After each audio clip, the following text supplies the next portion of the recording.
রাজধানীর উত্তরায় milestone school and কলেজে যুদ্ধবিমান বিধ্বস্তের ঘটনায় আরও 2 শিশুর মৃত্যু হয়েছে। এ নিয়ে মৃতের সংখ্যা বেড়ে দাঁড়ালো ৩৫ জনে। স্বাস্থ্য ও পরিবার কল্যাণ মন্ত্রণালয়ের সিনিয়র তথ্য কর্মকর্তা মোহাম্মদ সাদাত হোসেন এ তথ্য নিশ্চিত করেছেন।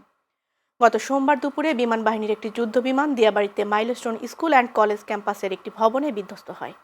দেশের ইতিহাসের সবচেয়ে বড় এই সামরিক বিমান দুর্ঘটনায় যাদের মৃত্যু হয়েছে তাদের বেশিরভাগই শিশু। জাতীয় বার্ন ইনস্টিটিউট থেকে এ বিষয়ে সবশেষ জানাচ্ছেন সহকর্মী শফিক আহমেদ। আমি এখন দাঁড়িয়ে আছি জাতীয় বার্ন ইনস্টিটিউটের সামনে। আমি যদি এই মুহূর্তের আসলে শেষ আপডেটটি জানাই, তো এই মুহূর্তে আমরা জানতে পেরেছি যে ঢাকা মেডিকেল কলেজে একজন এবং বার্ডে 14 জন। এই মৃতের সংখ্যা আসলে এখানে আমরা গতকালকে রাতের প্রেস ব্রিফিং থেকে জেনেছি আজকে সকালবেলা একজন মারা গেছে, আয়মান 10। এই আয়মান সহ মৃতের সংখ্যা আসলে 15 দাঁড়িয়েছে। সর্বমোট 32 জনের মৃত্যুর খবর আমরা কিন্তু নিশ্চিত করেছি।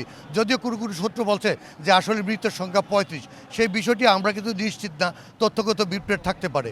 তো আপনারা জানেন যে গতকাল থেকেই কিন্তু সিঙ্গাপুর, চীন এবং ভারতের 4 জন চিকিৎসক, ভারতের 4 জন চিকিৎসক সহ 12 জনের একটি টিম কিন্তু চিকিৎসাতে তারা কাজ করছেন।